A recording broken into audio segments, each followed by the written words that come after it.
ദൈവ തിരുനാമത്തിന് മഹത്വമുണ്ടാകട്ടെ. കർത്താവിൽ പ്രിയരെ, ദൈവവചനം സ്വീകരിക്കാനും ദൈവസ്നേഹം അനുഭവിപ്പാനുമായി നിങ്ങൾ ഈ വചനവേദിയിലായിരിക്കുകയാണല്ലോ. ദൈവത്തിൻ്റെ വചനം പ്രഘോഷിക്കപ്പെടുമ്പോൾ നിങ്ങളുടെ ജീവിതത്തെ അത് പരിവർത്തനപ്പെടുത്തുവാൻ വേണ്ടി പ്രാർത്ഥിക്കുക. വചനം ഒരു വ്യക്തിയുടെ ജീവിതത്തിൽ സൃഷ്ടിക്കുന്ന രൂപാന്തരം നിങ്ങളുടെ ജീവിതത്തിലും സൃഷ്ടിക്കപ്പെടട്ടെ എന്ന് പ്രാർത്ഥിക്കുകയും ആശംസിക്കുകയും ചെയ്യുകയാണ്. അപ്പോസ്തല പ്രവർത്തനം 7-ാം അധ്യായത്തിൻ്റെ 54 മുതലുള്ള തിരുവചനങ്ങളാണ് ഇന്ന് നിങ്ങളുടെ ശ്രദ്ധയിലേക്ക് കൊണ്ടുവരാൻ ആഗ്രഹിക്കുക. അപ്പോസ്തല പ്രവർത്തനം 7-ാം അധ്യായത്തിൻ്റെ 54 മുതലുള്ള തിരുവചനങ്ങൾ. ഇത് കേട്ടപ്പോൾ അവർ കോപപരവശരായി അവൻ്റെ നേരെ പല്ല് കടിച്ചു. അവനോ പരിശുദ്ധാത്മാവ് നിറഞ്ഞവനായി സ്വർഗത്തിലേക്ക് ഉറ്റുനോക്കി ദൈവമഹത്വവും ദൈവത്തിൻ്റെ വലതുഭാഗത്ത് യേശു നിൽക്കുന്നതും കണ്ടു. ഇതാ സ്വർഗം തുറന്നിരിക്കുന്നതും മനുഷ്യപുത്രൻ ദൈവത്തിൻ്റെ വലതുഭാഗത്ത് നിൽക്കുന്നതും ഞാൻ കാണുന്നു എന്ന് പറഞ്ഞു. അവർ ഉറക്കെ നിലവിളിച്ച് ചെവി പൊത്തിക്കൊണ്ട് ഒന്നിച്ച് അവൻ്റെ നേരെ പാഞ്ഞു ചെന്നു. അവനെ നഗരത്തിൽ നിന്ന് തള്ളി പുറത്താക്കി കല്ലെറിഞ്ഞു. നമുക്കൊക്കെ വളരെ പരിചിതമായ ഒരു സംഭവമാണ് ഈ തിരുവചന ഭാഗത്ത് നാം വായിച്ചു കേട്ടത്.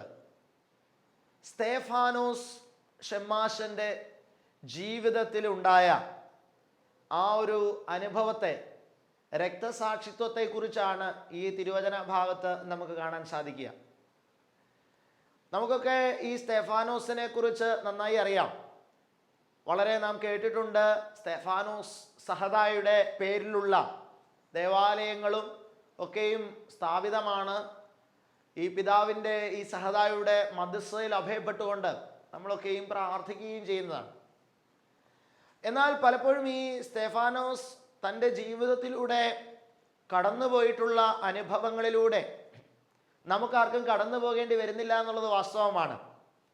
കാരണം ഈ പിതാവിൻ്റെ മധ്യസ്ഥതയിലൊക്കെ നമ്മൾ അഭയപ്പെട്ട് പ്രാർത്ഥിക്കുമ്പോൾ പോലും അദ്ദേഹത്തിൻ്റെ ജീവിതം പോലെ ഒരു ജീവിതമായിട്ട് നമ്മുടെ ജീവിതം മാറ്റപ്പെടുന്നില്ല എന്നുള്ളതാണ്. വിശുദ്ധരുടെ മധ്യസ്ഥതയിലൊക്കെ പ്രാർത്ഥിക്കുന്ന ആളുകൾക്കെല്ലാം തന്നെ ഒറ്റ കാര്യമേ ആവശ്യമുള്ളൂ: അവർ വഴി എൻ്റെ കാര്യങ്ങൾ നടന്നു കിട്ടിയാൽ മതി. മറിച്ച് അവരുടെ ജീവിതം പോലെ നമ്മുടെ ജീവിതമാകാനായിട്ട് പലരും ശ്രമിക്കുന്നില്ല. ഇത് ആരുടെ മധ്യസ്ഥതയിൽ നാം പ്രാർത്ഥിക്കുന്നുവോ ആ വിശുദ്ധരെ പോലും വേദനിപ്പിക്കുന്ന ഒരു വസ്തുതയാണെന്നുള്ളതാണ് എൻ്റെ ചിന്ത. സ്തേഫാനോസ് സഹദായുടെ മധ്യസ്ഥതയിൽ തീർച്ചയായിട്ടും നമ്മൾ പ്രാർത്ഥിക്കണം. അപ്രകാരം പ്രാർത്ഥിക്കുമ്പോൾ തന്നെ അദ്ദേഹത്തിൻ്റെ ജീവിതം പോലെയുള്ള ഒരു ജീവിതമായി നമ്മുടെ ജീവിതവും മാറ്റപ്പെടാൻ നാം ആഗ്രഹിക്കുകയും ആ തലത്തിലേക്ക് നമ്മുടെ ജീവിതത്തെ നയിക്കുകയും ചെയ്യണമെന്നുള്ളതാണ്. വാസ്തവത്തിൽ ഇവിടെ ആരാണ് സ്തേഫാനോസ് എന്നുള്ളതാണ് പരിശോധിക്കപ്പെടേണ്ടത്. സ്തേഫാനോസ് എന്തിനു വേണ്ടി തിരഞ്ഞെടുക്കപ്പെട്ട വ്യക്തിയാണ്? ഇതാണ് ഈ വേദഭാഗത്തിൻ്റെ ഏറ്റവും പ്രസക്തമായ ഒരനുഭവം. അപ്പോസ്തല പ്രവർത്തനം 6-ാം അധ്യായത്തിൻ്റെ 3 മുതലുള്ള വാക്യങ്ങൾ നമ്മൾ ശ്രദ്ധിക്കുമ്പോൾ നമുക്ക് മനസ്സിലാക്കാൻ സാധിക്കും സ്തേഫാനോസ് എന്തിനു വേണ്ടി തിരഞ്ഞെടുക്കപ്പെട്ട വ്യക്തിയാണ് എന്നത്. ഇങ്ങനെയാണ് അവിടെ പറയുക: ആകയാൽ സഹോദരന്മാരെ, ആത്മാവും ജ്ഞാനവും നിറഞ്ഞ് നല്ല സാക്ഷ്യമുള്ള 7 പുരുഷന്മാരെ നിങ്ങളിൽ തന്നെ തിരഞ്ഞുകൊള്ളുവിൻ. അവരെ ഈ വേലയ്ക്ക് ആക്കാം. ഞങ്ങളോ പ്രാർത്ഥനയിലും വചന ശുശ്രൂഷയിലും ഉറ്റിരിക്കും എന്ന് പറഞ്ഞു. അതായത് മേശയിൽ ശുശ്രൂഷിക്കുന്ന വേലയ്ക്ക് വേണ്ടിയിട്ടാണ് സ്തേഫാനോസിനെ തിരഞ്ഞെടുക്കുന്നത്. അപ്പോസ്തലന്മാർക്ക് അവരുടെ പ്രാർത്ഥനാ ജീവിതവും സുവിശേഷ വേലയും മുന്നോട്ട് കൊണ്ടുപോകുന്നതോടൊപ്പം തന്നെ മേശയിലെ ശുശ്രൂഷ ഉൾപ്പെടെയുള്ള കാര്യങ്ങൾ ചെയ്യേണ്ടി വന്നപ്പോൾ കൂടുതൽ പ്രാർത്ഥനാ സമയം അപ്പോസ്തലന്മാർക്ക് ലഭിക്കുന്നതിന് വേണ്ടി, വചന ശുശ്രൂഷയിൽ അവർ കൂടുതൽ സമയം ചിലവഴിക്കുന്നതിന് വേണ്ടിയിട്ട് മേശമേലുള്ള ശുശ്രൂഷ പോലെയുള്ള ഗണങ്ങളിൽപ്പെട്ട ശുശ്രൂഷ ചെയ്യുന്നതിന് വേണ്ടി തിരഞ്ഞെടുക്കപ്പെടുകയാണ് 7 വ്യക്തികൾ. ആ വ്യക്തികളിൽ ഒരാളാണ് സ്തേഫാനോസ് ഷെമ്മാശൻ. അപ്രകാരം മേശയിൽ ശുശ്രൂഷ ചെയ്യുന്ന ഒരു വ്യക്തിയെ തിരഞ്ഞെടുക്കുന്നതിനുള്ള മാനദണ്ഡം ഇവിടെ പ്രഖ്യാപിക്കപ്പെടുന്നുണ്ട്. അതാണ് നാം 6-ാം അധ്യായത്തിൻ്റെ 3-ാമത്തെ തിരുവചനത്തിൽ വായിച്ചു കേട്ടത്. ഇതൊക്കെയാണ് മാനദണ്ഡം. ആത്മാവും ജ്ഞാനവും നിറഞ്ഞ് നല്ല സാക്ഷ്യമുള്ള 7 പുരുഷന്മാരെ നിങ്ങളിൽ തന്നെ തിരഞ്ഞുകൊള്ളുവിൻ എന്നുള്ളതാണ്. ഭക്ഷണമേശയിൽ ശുശ്രൂഷ ചെയ്യുന്ന ദൗത്യത്തിന് വേണ്ടി തിരഞ്ഞെടുക്കുന്നത് ആത്മാവും ജ്ഞാനവും സാക്ഷ്യവുമുള്ള വ്യക്തികളെയാണ്. അതായത് ക്രിസ്തു ശിഷ്യന്മാരുടെ വേല ചെയ്യുന്ന ഒരു വ്യക്തി, അത് സുവിശേഷ വേല ചെയ്യുന്ന, വചന ശുശ്രൂഷ നടത്തുന്ന, അപ്പോസ്തോലിക ശുശ്രൂഷ നടത്തുന്ന വ്യക്തികൾക്ക് മാത്രമല്ല ഈ ആത്മാവും ജ്ഞാനവും സാക്ഷ്യവും വേണ്ടത് എന്നതാണ്. അതായത് ജീവിതത്തിൽ ഏതൊരു ചെറിയ കാര്യം, ഒരു ക്രിസ്തു വിശ്വാസി എന്നുള്ള നിലയിൽ ഒരു ചെറിയ കാര്യം ചെയ്യുന്ന, ഭക്ഷണം വിളമ്പിക്കൊടുക്കുന്ന വ്യക്തി പോലും ആത്മാവുള്ളവനാകണം, ജ്ഞാനമുള്ളവനാകണം, സാക്ഷ്യമുള്ളവനാകണം എന്നുള്ളതാണ് ആദിമ ക്രൈസ്തവ സഭയുടെ മാനദണ്ഡം എന്ന് ചിന്തിക്കുമ്പോൾ, അത് തിരിച്ചറിയുമ്പോൾ ഇന്നത്തെ അവസ്ഥ എന്താണെന്നുള്ളതാണ് നാം വളരെ കാര്യമായി പരിശോധിക്കപ്പെടേണ്ടത്. പ്രിയപ്പെട്ടവരെ, ഒരു വ്യക്തി ക്രിസ്തു സഭയിൽ അംഗമാകുമ്പോൾ ആ വ്യക്തി ചെയ്യുന്ന ശുശ്രൂഷയുടെ വലിപ്പച്ചെറുപ്പങ്ങളുടെ വ്യത്യാസം അനുസരിച്ചല്ല ആ വ്യക്തിയുടെ ആത്മാവിൻ്റെയും ജ്ഞാനത്തിൻ്റെയും സാക്ഷ്യത്തിൻ്റെയും അവസ്ഥ ഉണ്ടാകേണ്ടതെന്നുള്ളതാണ്. ഒരാൾ മാമോദീസ സ്വീകരിക്കപ്പെട്ടിട്ടുണ്ട് എങ്കിൽ, ക്രിസ്ത്യാനിയായി അറിയപ്പെടുന്നുണ്ട് എങ്കിൽ, ആ വ്യക്തി ഏതൊരു സാധാരണ നിലയിൽ ജീവിക്കുന്ന വ്യക്തിയാണെങ്കിൽ പോലും അയാളിൽ ആത്മാവുണ്ടാകണം, അയാൾക്ക് ജ്ഞാനമുണ്ടാകണം, അയാൾക്ക് സാക്ഷ്യവും ഉണ്ടാകണമെന്ന് ആദിമ ക്രൈസ്തവ സഭ പറയുമ്പോൾ ഇന്ന് എന്താണ് പ്രിയപ്പെട്ടവരെ നമ്മുടെ അവസ്ഥ? ഇന്ന് ക്രിസ്ത്യാനികൾ ചിലരെ ആത്മാവുള്ളവരാക്കി മാറ്റുകയാണ്. ക്രിസ്ത്യാനികൾ ചിലർ സാക്ഷ്യമുള്ളവരായി ഗണിക്കപ്പെടുകയാണ്. ക്രിസ്ത്യാനികൾ ചിലർ ജ്ഞാനമുള്ളവരായി മാറുകയാണ്. സഭയെ നയിക്കുന്ന വൈദികർക്കും പിതാക്കന്മാർക്കും ഒക്കെയാണ് ഇത് വേണ്ടതെന്നാണ് ഇന്നത്തെ സാധാരണ ജനത്തിൻ്റെ ഒരു ചിന്ത. പിതാക്കന്മാരൊക്കെ, പുരോഹിതന്മാരും പിതാക്കന്മാരും ഒക്കെ ആത്മാവും ജ്ഞാനവും സാക്ഷ്യവും ഒക്കെ ഉള്ളവരായിരിക്കണം, അത് നിർബന്ധമാണ്. ഞങ്ങൾ അൽമായർക്ക്, ഞങ്ങൾ സാധാരണക്കാർക്ക് അതിൻ്റെ ഒന്നും അത്ര ആവശ്യമില്ല. പ്രിയപ്പെട്ടവരെ, ഭക്ഷണം വിളമ്പിക്കൊടുക്കുന്ന വ്യക്തിക്ക് പോലും ആത്മാവും ജ്ഞാനവും സാക്ഷ്യവുമാണ് ആവശ്യമാണ് എന്ന് ആദിമ ക്രൈസ്തവ സഭ പറയുമ്പോൾ നമുക്കും അത് ആവശ്യമാണ്. പ്രിയപ്പെട്ടവരെ, ഇന്നത്തെ ക്രൈസ്തവ സഭ കത്തിപ്പടരാത്തതിൻ്റെ പിന്നിലുള്ള ഒരു പ്രധാനപ്പെട്ട കാരണവും അത് തന്നെയാണെന്ന് ഒരുപക്ഷെ നാം കണ്ടെത്തേണ്ടിയിരിക്കുന്നു എന്നതാണ്. നാം പ്രവർത്തിക്കുന്ന മേഖല എത്ര ചെറുതും ആയിക്കോട്ടെ, സാധാരണ ഒരു കുടുംബത്തിൽ ഭർത്താവിനെ നോക്കി മക്കളെ നോക്കി ജീവിക്കുന്ന ഒരു സാധാരണ കുടുംബിനി ആയിക്കോട്ടെ, നിങ്ങൾ ഒരു ജോലി സ്ഥലത്ത് പോയി ജോലി ചെയ്യുന്ന, ഒരു താഴ്ന്ന നിലയിലുള്ള ജോലി ചെയ്യുന്ന ഒരു സാധാരണ പ്യൂൺ ജോലി ചെയ്യുന്നൊരു വ്യക്തിയാകട്ടെ, നിങ്ങൾ ഒരു കൃഷിക്കാരനാകട്ടെ, നിങ്ങൾ ജീവിതത്തിൻ്റെ തികച്ചും സാധാരണമായ മേഖലയിൽ ജീവിക്കുന്ന, വലിയ പ്രസംഗ പാഠവമോ കഴിവുകളോ ഒന്നുമില്ലാത്ത ഒരു വ്യക്തി ആയിക്കോട്ടെ, നിങ്ങൾ ക്രിസ്ത്യാനി എന്നൊരു നാമധേയം നിങ്ങൾക്കുണ്ടെങ്കിൽ, വിശുദ്ധ മാമോദീസായാൽ നിങ്ങൾ മുദ്രയിടപ്പെട്ടിട്ടുണ്ടെങ്കിൽ, നിങ്ങൾക്ക് ആത്മാവുണ്ടാകണം, നിങ്ങൾക്ക് ജ്ഞാനമുണ്ടാകണം, നിങ്ങൾക്ക് സാക്ഷ്യമുണ്ടാകണം. അതുണ്ടെങ്കിൽ നിങ്ങളിലൂടെ സഭ വളരുമെന്നുള്ളതാണ് ഗൗരവത്തോടുകൂടെ നാം തിരിച്ചറിയേണ്ട ഒരു വാസ്തവം എന്നത്.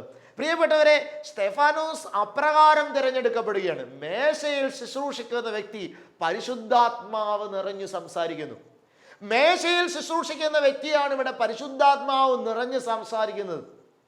പ്രിയപ്പെട്ടവരെ, ദൈവത്തിൻ്റെ ആത്മാവിന് ഒരു വ്യക്തിയിലൂടെ സംസാരിക്കാൻ അയാളുടെ പ്രൊഫഷൻ എന്താണെന്നുള്ളതൊരു വിഷയമല്ല, സഭയിലെ സ്ഥാനമാനങ്ങൾ എന്താണെന്നുള്ളതൊരു വിഷയമല്ല എന്നുള്ളതാണ് ഈ തിരുവചന ഭാഗം വ്യക്തമാക്കി തരുന്നത്.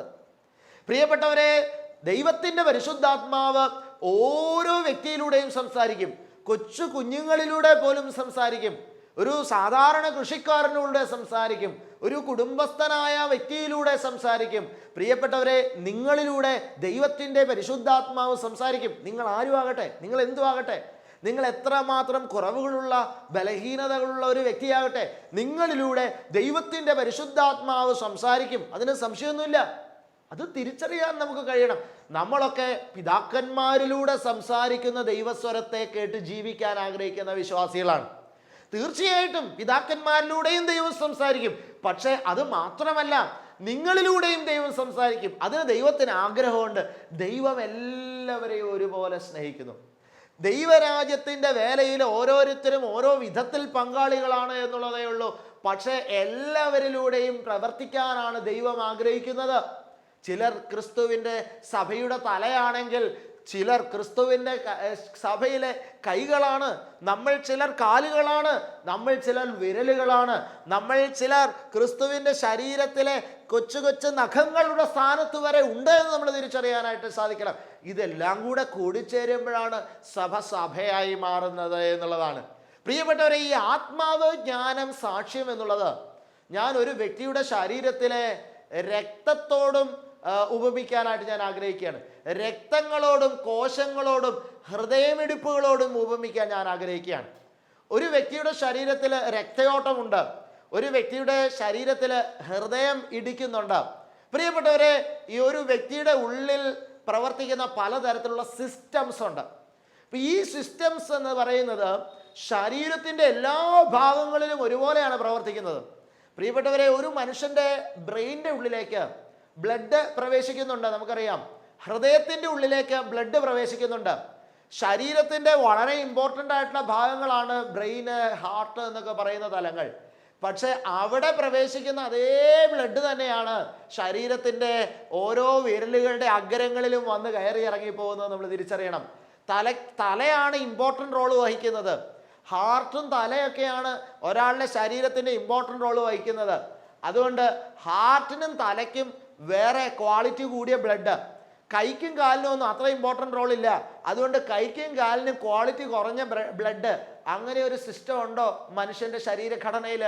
ദൈവം അങ്ങനെ ഒരു സിസ്റ്റം സൃഷ്ടിച്ചിട്ടില്ലല്ലോ. എത്ര ഇമ്പോർട്ടൻ്റ് റോള് വഹിക്കുന്നതാണ് ബ്രെയിനെങ്കിലും, എത്ര ഇമ്പോർട്ടൻ്റ് റോള് വഹിക്കുന്നതാണ് ഹാർട്ടെങ്കിലും, ആ ഹാർട്ടിൽ ചെല്ലുന്ന അതേ ബ്ലഡ് തന്നെയാണ് കാലിൻ്റെ വിരലുകളിലും ചെല്ലുന്നത് എന്ന് നമ്മൾ ഓർക്കണം. പ്രിയപ്പെട്ടവരെ, ആയതുകൊണ്ട് ഇതുപോലെ തന്നെയാണ് ഒരു ക്രിസ്തു സഭയാകുന്ന ശരീരത്തെ, ക്രിസ്തുവിൻ്റെ സഭയെ ശരീരത്തോട് ചേർന്ന് ക്രിസ്തു ഉപമിക്കുന്നുണ്ട്. നമുക്കറിയാം, ആ ക്രിസ്തുവാകുന്ന തല ആണ് എന്ന് പറയുന്നത്, സഭയാകുന്ന ശരീരമാണ് എന്ന് നമുക്ക് കാണാനായിട്ട് സാധിക്കുന്നുണ്ട്. അപ്പോൾ ഈ ബ്ലഡ് എല്ലായിടത്തും കയറി ഇറങ്ങുന്ന ഒരേ ബ്ലഡാണ് പ്രിയപ്പെട്ടവരെ. ആത്മാവ്, ജ്ഞാനം, സാക്ഷ്യം എന്നുള്ളതിന് അവിടെ ഏറ്റക്കുറച്ചിലുകളില്ല. ചില പുരോഹിതന്മാർ ഒരുപക്ഷെ സഭയിൽ തലയുടെ സ്ഥാനം വഹിക്കുന്നുണ്ടാകും. പിതാക്കന്മാര്, ബിഷപ്പുമാരൊക്കെ ഒരുപക്ഷെ സഭയിൽ ഹാർട്ടിൻ്റെ സ്ഥാനം വഹിക്കുന്നുണ്ടാകും. നമ്മൾ വഹിക്കുന്നത് ഒരുപക്ഷെ ചെറുവിരലിൻ്റെ സ്ഥാനമായിരിക്കും. പക്ഷേ എങ്കിലും എല്ലായിടത്തും കയറി ചെല്ലുന്ന ബ്ലഡ് ഒരുപോലെയാണെന്ന് പറയുന്നത് പോലെയാണ് ഏതൊരു സഭാവിശ്വാസിയെയും ആത്മാവ്, ജ്ഞാനം, അതുപോലെ തന്നെ സാക്ഷ്യം, ഈ മൂന്ന് തലങ്ങൾ ഒരേപോലെ നയിക്കുമ്പോഴാണ് ഈ സഭ ചലിക്കുന്നതായി മാറുന്നത് എന്നുള്ളത് നമ്മൾ തിരിച്ചറിയണം. നിങ്ങളൊന്ന് ചിന്തിച്ചു നോക്കിയേ, ഒരാളുടെ ബ്രെയിനിലോട്ട് മാത്രം ബ്ലഡ് സർക്കുലേഷൻ ഉണ്ട്, അല്ലെങ്കിൽ ഹാർട്ടിലോട്ട് ബ്ലഡ് സർക്കുലേഷൻ ഉണ്ട്, കയ്യിലോട്ടും കാലിലോട്ടും ബ്ലഡ് സർക്കുലേഷൻ ഇല്ലെങ്കിൽ എന്ത് സംഭവിക്കും? അയാൾക്ക് അനങ്ങാൻ പറ്റത്തില്ല. പിന്നെ അയാൾക്ക് തലയുണ്ടെന്ന് പറഞ്ഞിട്ട് എന്ത് കാര്യം? പിന്നെ അയാൾക്ക് ഹാർട്ട് ഉണ്ടെന്ന് പറഞ്ഞിട്ട് എന്ത് കാര്യം? അയാൾക്ക് ശരീരം ചലിക്കപ്പെടണമെന്നുണ്ടെങ്കിൽ ശരീരത്തിൻ്റെ എല്ലാ ഭാഗങ്ങളിലും ഒരുപോലെ ഈ ബ്ലഡ് സർക്കുലേഷൻ എത്തണമെന്നുള്ളതാണ്. പ്രിയപ്പെട്ടവരെ, ഇതുതന്നെയാണ് നമ്മൾ തിരിച്ചറിയേണ്ടത്.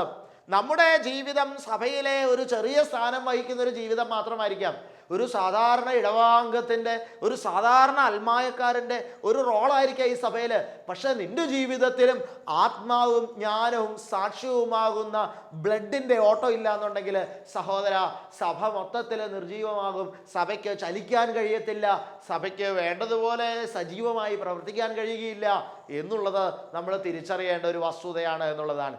ഇവിടെ സ്തെഫാനോസ് മേശമേൽ ശുശ്രൂഷിക്കാൻ തിരഞ്ഞെടുക്കപ്പെട്ട വ്യക്തിയാണെങ്കിലും അപ്പോസ്തോലന്മാരുടെ ഉള്ളിൽ കടന്നുകൂടുന്ന ആത്മാവ്, ജ്ഞാനം, സാക്ഷ്യം, ഇത് മൂന്നും ഇവരുടെ ഉള്ളിലും കടന്നു വരുന്നതായിട്ട് കാണാൻ സാധിക്കുന്നു.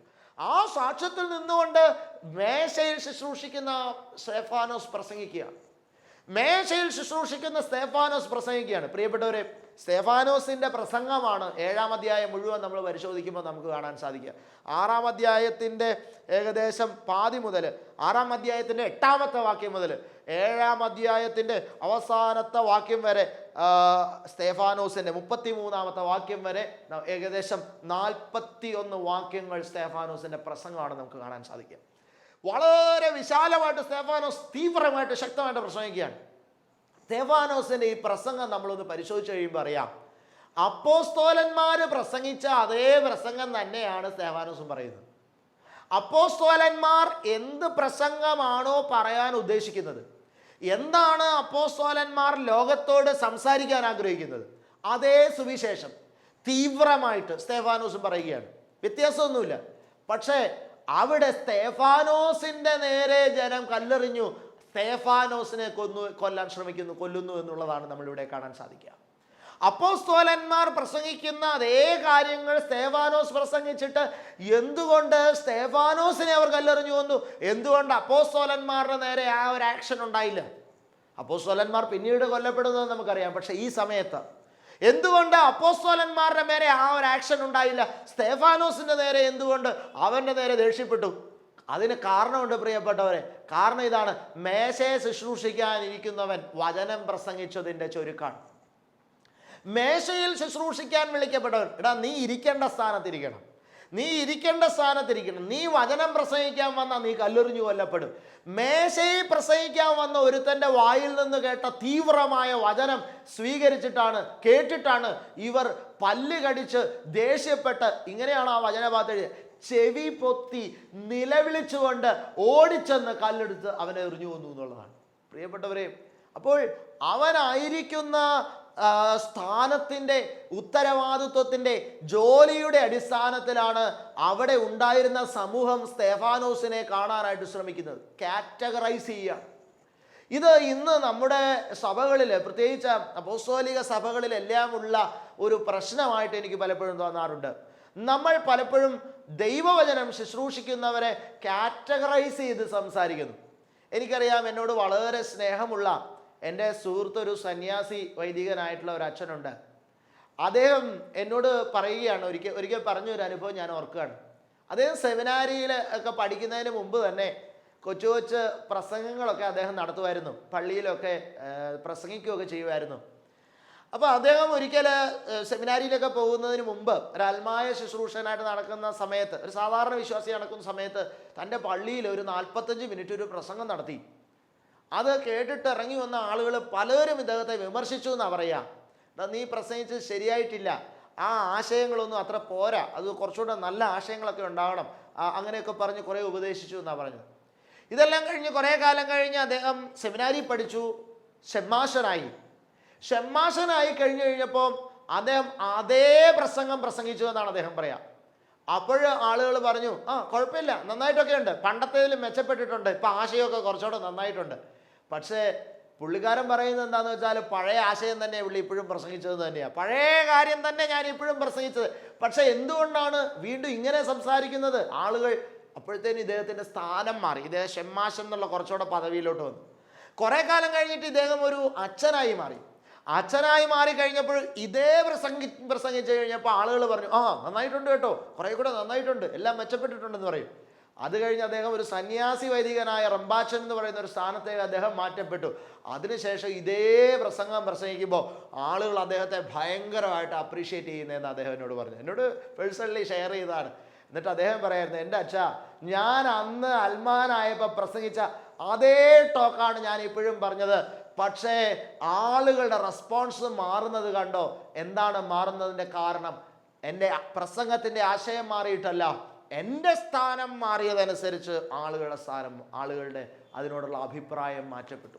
പ്രിയപ്പെട്ടവരെ, ഇതൊക്കെ പൊതുവായി കണ്ടുവരുന്ന ചില പ്രത്യേകതകളാണ്. പ്രിയപ്പെട്ടവരെ, നമ്മൾ ചിലരെ കാറ്റഗറൈസ് ചെയ്ത് കാണാനായിട്ട് ശ്രമിക്കുന്നുണ്ട്. എന്നാൽ വചനം ശുശ്രൂഷിക്കുന്നവരെ കാറ്റഗറൈസ് ചെയ്ത് കാണേണ്ട ഒരാവശ്യമില്ല. നീ ആരാണത് സംസാരിക്കാനെന്ന് ചിലർ ചോദിക്കും.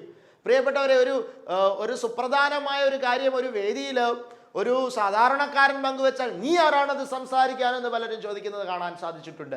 എന്താണ് അതിൻ്റെ കാരണം? കാരണം ആ വ്യക്തി പറയുന്ന വാക്കിനെ ഉൾക്കൊള്ളാനായിട്ടോ സ്വീകരിക്കാനായിട്ടോ സ്നേഹിക്കാനായിട്ടോ ഈ വ്യക്തിക്ക് കഴിയുന്നില്ല എന്നുള്ളതാണ് പലപ്പോഴും കാണാനായിട്ട് സാധിച്ചിട്ടുള്ളത്. നമ്മൾ ആരെയും കാറ്റഗറൈസ് ചെയ്യേണ്ട. ഒരു മാമോദീസ സ്വീകരിച്ച ഓരോ വ്യക്തിയും ആത്മാവും ജ്ഞാനവും സാക്ഷ്യവും നിറഞ്ഞവരായിട്ട് വചനം പ്രസംഗിക്കാനായിട്ട് സാധിക്കണം. അവിടെ നമ്മൾ പല്ലിറുമിയിട്ട് കാര്യമൊന്നുമില്ല. ദൈവത്തിൻ്റെ പരിശുദ്ധാത്മാവ് സംസാരിക്കുന്നത് ഒരു കൊച്ചു കുഞ്ഞിലൂടെയാണെങ്കിൽ പോലും അത് ദൈവത്തിൻ്റെ വാക്കായിട്ട് സ്വീകരിക്കാൻ മനസ്സ് കാണിക്കുന്ന ഒരവസ്ഥയിലേക്ക് നമ്മളുടെ വിശ്വാസ ജീവിതം രൂപാന്തരപ്പെടാൻ തയ്യാറായാൽ അവിടെയാണ് ദൈവത്തിൻ്റെ പരിശുദ്ധാത്മാവ് നമ്മൾ പ്രീതിപ്പെടുക എന്നുള്ളതാണ് നമുക്ക് മനസ്സിലാക്കാനായിട്ട് സാധിക്കുന്നത്. പ്രിയപ്പെട്ടവരെ, സ്തെഫാനോസ് ശമ്മാശൻ്റെ ജീവിതത്തിൽ താൻ ഈ ഒരു തീവ്രമായ വചന ശുശ്രൂഷകനായി പരിവർത്തനം ചെയ്യപ്പെട്ടിട്ട് നമ്മൾ കാണുക ഒരേ ഒരു തീവ്രമായ പ്രസംഗമാണ് അദ്ദേഹം നടത്തുന്നുള്ളൂ. അതാണ് ഈ പറഞ്ഞ 40 മിനിറ്റ് നേരത്തെ പ്രസംഗം. ഒറ്റ പ്രസംഗം തന്നെ അദ്ദേഹത്തെ മരണത്തിലേക്ക് നയിക്കുന്ന ഒരു തീവ്രമായ പ്രസംഗമായിരുന്നു എന്ന് കാണാൻ സാധിക്കുന്നു. അപ്പോൾ അദ്ദേഹത്തിൻ്റെ ഹൃദയത്തിൻ്റെ ഉള്ളിലുണ്ടായിരുന്ന ഒരു അഗ്നി എത്രമാത്രം വലുതായിരുന്നു എന്നുള്ളതാണ്. അത്രമാത്രം തീജ്വാലയായി നിന്നുകൊണ്ട് ദൈവവചനം സംസാരിക്കും. ഒറ്റ പ്രസംഗത്തിൽ മരണത്തിൻ്റെ അവസ്ഥയിലേക്ക് ഈ മനുഷ്യൻ നയിക്കപ്പെട്ടു. പ്രിയപ്പെട്ടവരെ, നമ്മളൊക്കെ ക്രിസ്തു വിശ്വാസി എന്ന് പറഞ്ഞ് ജീവിക്കാൻ തുടങ്ങിയിട്ട് കാലങ്ങൾ എത്രയായി? നമ്മുടെ വിശ്വാസത്തിൻ്റെ അഗ്നി കണ്ടിട്ട് ആരെങ്കിലും നമ്മെ വിമർശിക്കുന്നുണ്ടോ? ആരെങ്കിലും നമ്മളോട് കുറിക്കുകൊള്ളുന്ന ചോദ്യങ്ങൾ ചോദിക്കുന്നുണ്ടോ? നമ്മുടെ ആത്മാവിൽ നിറഞ്ഞ പ്രസംഗം കേട്ടിട്ട് ആരെങ്കിലും അസ്വസ്ഥരാകുന്നുണ്ടോ? ദൈവത്തിൻ്റെ ആത്മാവ് നിറഞ്ഞ് സംസാരിക്കുമ്പോൾ കേൾക്കുന്നവൻ അസ്വസ്ഥനാകും. യഥാർത്ഥ ആത്മാവിൻ്റെ അഭിഷേകത്തിൽ ഒരു വ്യക്തി സംസാരിക്കുമ്പോൾ കേൾക്കുന്നവൻ്റെ ഹൃദയം പിടയും. പ്രിയപ്പെട്ടവരെ, അസ്വസ്ഥരാകും. ചിലരിൽ ഇടർച്ചയുണ്ടാകും, ചിലരോ വളരെ ഭയപ്പെടും. പ്രിയപ്പെട്ടവരെ, ദൈവവചനത്തിൻ്റെ ഒരു കരുത്തതാണ്. നമ്മൾ ആത്മാവിൽ നിറഞ്ഞ് സംസാരിച്ചാൽ ആ വചനം സമൂഹത്തിൽ ചലനം ഉണ്ടാക്കും എന്നുള്ളതാണ്. ഇന്നത്തെ നമ്മളുടെ പ്രസംഗങ്ങളെല്ലാം തന്നെ, ശുശ്രൂഷകളെല്ലാം തന്നെ വളരെ സ്മൂത്താണ്. ഒരു ക്രിസ്ത്യാനിയായി ജീവിക്കുന്ന മനുഷ്യൻ സമൂഹത്തിൽ വളരെ സ്മൂത്തായിട്ട് ജീവിക്കാൻ ആഗ്രഹിക്കുന്ന ഒരു മനുഷ്യനാണ്. ആരിലും ഒരു ഇടർച്ചയോ അസ്വസ്ഥതയോ ഉണ്ടാക്കാതെ. തീർച്ചയായിട്ടും ഇടർച്ച എന്ന് ഞാൻ ഉദ്ദേശിക്കുന്നത് ഏതു തരത്തിലുള്ള ഇടർച്ചയാ? പരസ്പരം വഴക്കുണ്ടാക്കുന്ന ഇടർച്ചയെക്കുറിച്ചല്ല. ദൈവവചനം സംസാരിക്കപ്പെടുമ്പോൾ ഉണ്ടാകുന്ന, പാപത്തിൽ ജീവിക്കുന്ന വ്യക്തിയുടെ ഹൃദയത്തിലുണ്ടാകുന്ന ഒരു ഇടർച്ചയുണ്ട്. ദൈവവചനം കുറിക്കുകൊള്ളണമെന്നിടത്ത് ചെല്ലുമ്പോൾ തിന്മയിൽ വസിക്കുന്ന മനുഷ്യൻ്റെ ചങ്കിലുണ്ടാകുന്ന ഒരു ഇടർച്ചയുണ്ട്. ആ ഇടർച്ച നിങ്ങളുടെ വാക്കുകളിലുണ്ടോ എന്നുള്ളതാണ്. അശുദ്ധിയിൽ ജീവിക്കുന്ന ഒരു മനുഷ്യൻ്റെ ഹൃദയത്തിലുണ്ടാകുന്ന ഇടർച്ച, അത് ദൈവവചനം സംസാരിക്കുന്ന ഒരു ആത്മാവിൽ നിറഞ്ഞ് സംസാരിക്കുന്ന ഒരു വ്യക്തിയിൽ നിന്ന് കേൾക്കുമ്പോൾ അതുണ്ടാകും എന്നുള്ളതാണ്. പ്രിയപ്പെട്ടവരെ, ഇന്ന് ആർക്കും ഇടർച്ചയുണ്ടാകും. ഇന്ന് വളരെ പോളിഷ്ഡ് ആയിട്ടുള്ള പ്രഘോഷണങ്ങളാണ് നടന്നു വന്നുകൊണ്ടിരിക്കുക. വളരെ ഡിപ്ലോമാറ്റിക് ആയിട്ടുള്ള സുവിശേഷങ്ങളാണ് നടന്നുകൊണ്ടിരിക്കുക. വളരെ ബാലൻസ്ഡ് ആയിട്ടാണ് ഇന്നത്തെ സുവിശേഷ പ്രഘോഷണങ്ങൾ മാറ്റപ്പെട്ടിരിക്കുന്നത്. അങ്ങനെ ചെയ്താൽ നല്ലതാണ്, ഇങ്ങനെ ചെയ്യുന്നതായിരുന്നു നല്ലത് എന്നൊക്കെയാണ് പലപ്പോഴും ഉപയോഗിക്കപ്പെടുന്ന പദപ്രയോഗങ്ങൾ പോലും. നീ ഇങ്ങനെ ചെയ്യണമെന്ന്, ഇങ്ങനെ ചെയ്യുന്നത് തെറ്റാണ് എന്ന് പ്രസംഗിക്കാൻ, പ്രവാചക ഭാഷ ഉപയോഗിക്കാൻ ഇന്ന് പലപ്പോഴും നമുക്ക് സാധിക്കുന്നില്ല. ഇന്ന് ക്രിസ്ത്യാനിക്ക് കഴിയുന്നില്ല. നീ ചെയ്തുകൊണ്ടിരിക്കുന്ന തിന്മയാണ് എന്ന് രാജാവിൻ്റെ മുന്നിൽ പ്രവാചകൻ വന്നതെന്ന് പറഞ്ഞതുപോലെ, ഹെറോദിയ എന്ന് പറയുന്ന സ്ത്രീയെ സ്വന്തമാക്കി ജീവിക്കുന്ന ആ രാജാവിൻ്റെ മുന്നിൽ വന്നെന്ന് തീവ്രമായ ഭാഷയിൽ നീ ചെയ്യുന്നത് തെറ്റാണ്, ആ മനുഷ്യൻ നീ തന്നെയാണെന്നൊക്കെ പ്രവാചകൻ പറഞ്ഞതുപോലെ പറയുന്ന തീവ്രത, ആ ഒരു അഗ്നിനാവിൻ്റെ അനുഭവം ഇന്ന് ആരിലാണുള്ളത്? എന്നാൽ വാസ്തവത്തിൽ അങ്ങനെ സംസാരിക്കേണ്ട അവസ്ഥയിൽ പാപമംഗലമാണ് ലോകം, സംശയമൊന്നുമില്ല. അങ്ങനെ തീവ്രമായ ഭാഷ ഉപയോഗിക്കേണ്ട അവസ്ഥയിൽ അശുദ്ധമാണ് ഈ കാലഘട്ടത്തിലെ ലോകം. പക്ഷേ നമ്മൾ ഡിപ്ലോമസിയാണ്. നീ എന്നുള്ള വാക്ക് നമ്മൾ ഉപയോഗിക്കത്തില്ല. പലപ്പോഴും നിങ്ങൾ എന്നുള്ള വാക്കാണ്. സ്ട്രോങ് ആയിട്ട് സംസാരിക്കത്തില്ല, വിരൽ ചൂണ്ടി സംസാരിക്കത്തില്ല, വ്യക്തിപരമായി വിരൽ ചൂണ്ടി സംസാരിക്കത്തില്ല. എല്ലാം പൊതുവായി സംസാരിക്കുന്ന ഭാഷയാണ് ഇന്ന് പ്രസംഗങ്ങളിലെല്ലാം കൂടുതൽ കണ്ടുവരുന്നത്. പൊതുവായി സംസാരിക്കുന്ന ഭാഷ. പ്രിയപ്പെട്ടവരെ, ഇവിടെ എൻ്റെ ഹൃദയത്തെ തൊടാതെ പോകുന്നു, അല്ലെങ്കിൽ യഥാർത്ഥത്തിൽ കുത്തേണ്ട ഹൃദയത്തെ കുത്തകൊള്ളാതെ പോകുന്നു എന്നുള്ളതാണ്. പ്രിയപ്പെട്ടവരെ, സ്തെഫാനോസ് ഒരു ഡിപ്ലോമാറ്റിക് അപ്രോച്ച് എടുത്തിരുന്നെങ്കിൽ സ്തെഫാനോസിന് സന്തോഷമായിട്ട് ജീവിക്കാമായിരുന്നു. പക്ഷേ സ്തെഫാനോസ് തീവ്രമായി സംസാരിച്ചു. ദൈവവചനം അഗ്നിനാവുകളായിട്ട് നിന്നുകൊണ്ട് സ്തെഫാനോസ് സംസാരിച്ചു. ഒറ്റ പ്രസംഗത്തിൽ കൊല്ലപ്പെട്ടു. പ്രിയപ്പെട്ടവരെ, ദൈവത്തിൻ്റെ പരിശുദ്ധാത്മാവ് ഈ കാലഘട്ടത്തിൽ നമ്മളെ വിളിക്കുക. ഈ 21-ാം നൂറ്റാണ്ട് അപ്പോസ്തോല പ്രവർത്തനങ്ങളിൽ നാം കാണുന്നത് പോലത്തെ രക്തസാക്ഷിത്വങ്ങൾ ലോകം നേരിട്ട് കണ്ടുകൊണ്ടിരിക്കുന്ന ഒരു കാലഘട്ടമാണ്. നമുക്കറിയാം പ്രിയപ്പെട്ടവരെ, ഇന്ന് ക്രിസ്തു സഭ അനുഭവിക്കുന്ന പീഡനം കാണാൻ വേദപുസ്തകത്തിൽ അപ്പോസ്തോല പ്രവർത്തനങ്ങൾ വായിക്കേണ്ട ആവശ്യമില്ല, പത്രം വായിച്ചാൽ മതി, നമുക്ക് കാണാൻ കഴിയുന്നുണ്ട്. അതേ പീഡനങ്ങളിലൂടെ ലോകം കടന്നു പോയിക്കൊണ്ടിരിക്കുന്ന, സഭ കടന്നു പോയിക്കൊണ്ടിരിക്കുന്ന ഒരു കാലഘട്ടത്തിലാണ് നമ്മൾ ജീവിക്കുക. തീവ്രമായ ഭാഷ നമ്മുടെ പ്രസംഗങ്ങൾ കടന്നുകൂടേണ്ട കാലമായിരിക്കുന്നു. തീവ്രത എന്നതുകൊണ്ട് ഞാൻ ഉദ്ദേശിക്കുക പാപബോധം നൽകുന്ന തീവ്രതയാണ്, മറ്റൊരു തരത്തിലുമുള്ള തീവ്രതയല്ല, ഒരു മത തീവ്രതയല്ല, പശ്ചാത്താപം നൽകുന്ന തീവ്രതയാണ് ഞാൻ ഉദ്ദേശിക്കുക. അനുതാപത്തിലേക്ക് ജനത്തെ നയിക്കേണ്ട തീവ്രതയാണ്. പാപത്തിന്റെ നേരെ വിരൽ ചൂണ്ടിക്കൊണ്ടുള്ള തീവ്രമായ ഭാഷ, ആ ഭാഷയാണ് ഈ കാലഘട്ടത്തിൽ ആവശ്യം. ഇത് പറയാൻ ചങ്കുറപ്പുള്ള പ്രവാചകന്മാരെ ക്രിസ്തു അന്വേഷിക്കുന്നു. അങ്ങനെ മാറാൻ ആത്മാവും ജ്ഞാനവും സാക്ഷ്യവുമുള്ള സ്തെഫാനോസിനെ പോലെ അഗ്നിതുല്യമായി വചനം പ്രഘോഷിക്കുന്ന, തീവ്രമായി ദൈവവചനം സംസാരിക്കുന്ന, പാപത്തെ കുറിച്ച് അതേ വെട്ടിക്കീറി സംസാരിക്കുന്ന ഒരു പ്രവാചകന്റെ ഭാഷ സ്വീകരിക്കാൻ ആത്മാവ് ഉൾക്കൊള്ളാൻ തയ്യാറാണ്. ദൈവത്തിൻ്റെ പരിശുദ്ധാത്മാവ് ആയതിലേക്ക് നിങ്ങളെ നയിക്കട്ടെ എന്ന് ഈ വചന ശുശ്രൂഷയിലൂടെ ആഗ്രഹിക്കുകയാണ്. നമുക്ക് പ്രാർത്ഥിക്കാം. കരുണാസമ്പന്നനായ തമ്പുരാനെ, സ്തെഫാനോസ് മാഷിനെ പോലെയുള്ളൊരു തീവ്രമായ അഗ്നി ഞങ്ങളുടെ ഹൃദയത്തിൽ കത്തിക്കണമേ, ഞങ്ങളെ ജ്വലിപ്പിക്കണമേ തമ്പുരാനെ. ഒരു ബാലൻസ്ഡ് ആയിട്ടുള്ള, ഡിപ്ലോമാറ്റിക് ആയിട്ടുള്ള സുവിശേഷ ശൈലികളിൽ നിന്ന് നാഥ, പാപത്തിൻ്റെ വിഷയത്തിൽ, തിന്മയോടുള്ള പോരാട്ടത്തിൽ, സാത്താനോടുള്ള പോരാട്ടത്തിൽ തീവ്രമായ വചനം, ഇരുതല വായ്ത്തലയായ വചനം എടുത്തു പ്രയോഗിക്കാനുള്ള അഭിഷേകം സഭയിൽ അനേക മക്കൾക്ക് നൽകണമേ. ഇത് കേൾക്കുന്നവരെ ആ തരത്തിലേക്ക് അവിടുന്ന് ഉണർത്തണമേ എന്ന് പ്രാർത്ഥിക്കുന്നു. പരിശുദ്ധ മാതാവേ, വിശുദ്ധന്മാരെ പ്രാർത്ഥിക്കണമേ. പിതാവിൻ്റെയും പുത്രൻ്റെയും പരിശുദ്ധ റൂഹായുടെയും നാമത്തിൽ തന്നെ. ആമേൻ.